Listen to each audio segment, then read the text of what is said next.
Hello viewers, வணக்கம் and welcome back to my channel. Veeramaran சீரியலுடைய இன்றைக்கி எபிசோடுக்கான ரிவ்யூ என்ன அப்படின்றத பார்க்கலாம். அதுக்கு முன்னாடி இது வரைக்கும் நம்ம சேனலை நீங்கள் சப்ஸ்கிரைப் பண்ணலாம்னா பண்ணிக்கிறங்க. கூடவே இருக்க பெல் ஐக்கானையும் கிளிக் பண்ணி அதில் ஆல் அப்படின்ற ஆப்ஷனையும் கிளிக் பண்ணிக்கிறங்க. அப்போ தான் நான் போடக்கூடிய வீடியோ உங்களுக்கு உடனுக்குடன் நோட்டிஃபிகேஷனாக வரும். சரி வாங்க, இன்றைக்கி எபிசோடில் என்ன நடந்தது அப்படின்றத பார்க்கலாம். ஒரு ஓட்டு வித்தியாசத்தில் இங்கே விஜயை தோற்கடித்து மாறன் வின் பண்ணுறாரு. அதுக்கு காரணம் சூர்யா தான். சூர்யாவுக்கு வீரா ஒரு பக்கம் நன்றி சொல்ல, நன்றியெல்லாம் எதுக்கு அப்படின்னு சொல்லிட்டு, என்ன விஜி செம ஷாக்கிங்காக இருக்கா அப்படின்னு சொல்லி, அவன் எனக்கு எதிரி தான், ஆனால் நீ துரோகி. எதிரியை கூட நம்பலாம், ஆனால் துரோகியை நம்பவே கூடாது. நீ எதுக்கு இந்த தலைவர் போட்டிக்கு போட்டிக்கிட்டு ஜெயிச்சு நீ நல்லதாக பண்ண போகிற அப்படின்னு சொல்லிட்டு அங்கேருந்து கிளம்பிட்டாரு. ஸோ இங்கே மாறன் வெற்றி கொண்டாட்டத்தில் இருக்கிறாரு.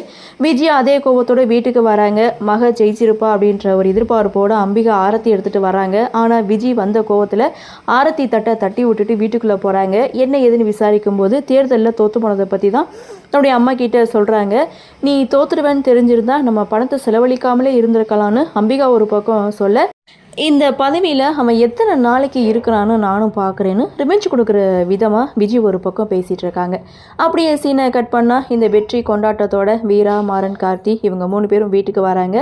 கூட ராகவன் தான் வராரு. ஆனால் ராகவனுடைய பார்வையே சரியில்லை. வீட்டுக்கு வந்தவங்கள ஆரத்தி எடுத்து வள்ளி தான் வரவேற்கிறாங்க. ஸோ எல்லாருக்கும் ரொம்ப சந்தோஷம். இந்த சந்தோஷத்தை ராமச்சந்திரன் கிட்டேயும் சொல்கிறாங்க. ஆனால் ராமச்சந்திரனுடைய முகத்தில் எந்த ஒரு ரியாக்ஷனுமே இல்லை. ஸோ அவர் எப்போதும் வழக்கம் போல் ஓ அப்படியா அப்படின்னு சொல்லிட்டு அங்கே இருந்து போகிறாங்க.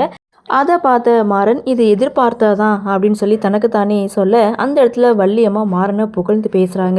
அண்ணாவோட இடத்துக்கு நீ வந்திருக்க, சின்ன ஒரு தப்பு பண்ணாலும் அண்ணாவுடைய பேர் தான் கெடும், அதனால ரொம்ப கேர்ஃபுல்லாக இருக்கணும்னு இங்கே மாறனுக்கு அட்வைஸ் கொடுக்க, இதெல்லாம் ராகவன் பார்த்துட்டு தான் இருக்காரு. ஏன்னா அவர் ஏற்கனவே ஒரு மாதிரி தான் இருக்கார். இப்போ மாறன் வேறு ஜெயிச்சிட்டாங்க, சொல்லவா வேணும். ஸோ இன்னொரு பக்கம் மாறன் நைட்டில் தூக்கம் வராமல் எழுந்து உட்காந்துட்ருக்காங்க. அதை பார்த்த வீரா என்ன ஏதுன்னு விசாரிக்கும் போது, ஸோ மாறன் மனசில் இருக்கக்கூடிய அந்த ஃபீலிங்கை வீரா கிட்ட சொல்கிறாங்க. அவருடைய ஃபீலிங் என்ன அப்படின்னா, கார்த்திக், ராகவன் இவங்க 2 பேர்கிட்டையும் பேசி பழகிற மாதிரி தன்னுடைய அப்பா தாங்கிட்ட பேசி பழக மாட்டேங்கிறாரு அப்படின்றதான் மாறனுடைய மிகப்பெரிய ஒரு வருத்தம்.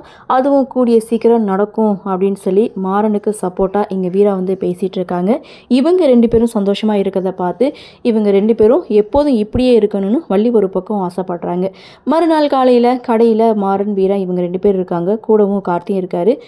வீரா அவங்களுக்கான ட்ரெஸ்ஸை ஒரு பக்கம் செலக்ட் பண்ணுறாங்க. ஆனால் மாறன் வீராவுக்காக ஒரு ட்ரெஸ்ஸை செலக்ட் பண்ணும்போது அப்போது அந்த இடத்துல மதுவை பற்றி வீரா மாறன் கிட்டே பேசியிருக்காங்க.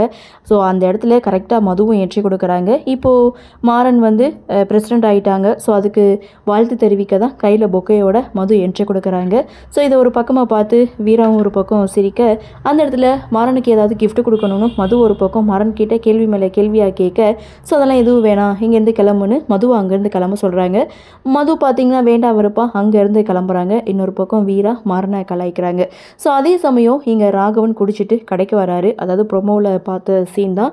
கடைக்கு வர்றாரு. கஸ்டமர் கிட்ட சரியாக துணி எடுத்து கொடுக்க மாட்டேன்றாரு. அதை பார்த்த கஸ்டமர் கோவப்பட, ஸோ இங்கே மாறன் வந்து குடிச்சிட்டு வந்திருக்கேன்னு சொல்லி இங்கே ராகவனை சமாதானப்படுத்த, அதை பார்த்த ராமச்சந்திரன் வந்த வேகத்தில் இங்கே ராகவனை ஓங்கி அரைஞ்சிடுறாரு. ஸோ ஏற்கனவே அவன் என் மேலே செம்ம காண்டில் இருக்கான், இப்போது இவர் வேறு இப்படி பண்ணிட்டாரு அப்படின்னு சொல்லிட்டு மாறன் அங்கேருந்து போக, கடையிலையும் நம்மளுக்கு மரியாதை இல்லை, வீட்லேயும் நம்மளுக்கு மரியாதை இல்லை, அவ்வளோதான் போச்சு அப்படின்னு சொல்லிட்டு ராகவன் புலம்பிக்கிட்டே ரோட்டில் நடந்து போயிட்டுருக்காரு. ஸோ ராகவனை தேடி மாறன் பின்தொடர்ந்து போயிட்டுருக்காரு. இதோட இன்றைக்கி எபிசோட முடிச்சிருக்காங்க. சரி, என்ன நடக்குது, என்ன மாதிரியான சுவாரஸ்யத்தோடு கதைக்கள நகர்வை கொண்டு வராங்க அப்படின்றத நாமளும் பொறுத்திருந்து பார்க்கலாம். ராகவன் ரொம்பவே ஃபீல் பண்ணுறாரு. ஏன்னா ராமச்சந்திரன் ராகவன்கிட்ட சொல்கிறது, ஸோ என்னுடைய இடம் அடுத்து உனக்கு தான் அப்படின்ற மாதிரி தான் சொல்லியிருப்பாங்க. ஸோ அந்த ஆசையிலேயே வளர்ந்துட்டு இருந்த ராகவனுக்கு இது மிகப்பெரிய ஒரு வருத்தமாக இருந்தாலும், ஸோ இதையும் கடந்து தான் போகணும் அப்படின்ற மாதிரி ராகவன் எப்போ கடந்து போக போகிறாரு அப்படின்றதான் அப்கமிங் எபிசோட். அது மட்டும் இல்லை, ராகவன் இப்படி வெறுப்பை காமிச்சிட்டு விஜய் கூட இவர் ஒன்று சேர்ந்துருவாரோ, துரோகம் பண்ணிடுவாரோ அப்படின்ற எதிர்பார்ப்பும் இருக்குது. ஸோ இதெல்லாம் தாண்டி என்ன நடக்குது, அண்ணன் தம்பி 3 பேரும் ஒற்றுமையாக இருக்காங்களா, தடைகளை தாண்டி வருவாங்களா அப்படின்றதான் அப்கமிங் எபிசோடாக இருக்கும். சரி, என்ன நடக்குது, என்ன மாதிரியான சுவாரஸ்யத்தோடு கதைக்கள நகர்வை கொண்டு வராங்க அப்படின்றத நாமளும் பொறுத்திருந்து பார்க்கலாம்.